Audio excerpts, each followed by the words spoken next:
Challenge. এতক্ষণ ধরে জানাচ্ছি কিন্তু ফোনে চার্জ শেষ হচ্ছে না কেন? কি চার্জ শেষ করতে পেরেছো? সেই সকাল থেকে চেষ্টা করলাম, তাও পারলাম না। এখনো ফোনের চার্জ 50%। আমি তো আগে বলেছিলাম তুমি পারবে না, তুমি এই চ্যালেঞ্জে হেরে গিয়েছো। কাকাকুলি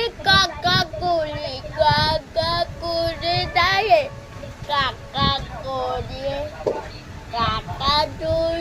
আমার টাকা করে দাঁড়িয়ে দাদা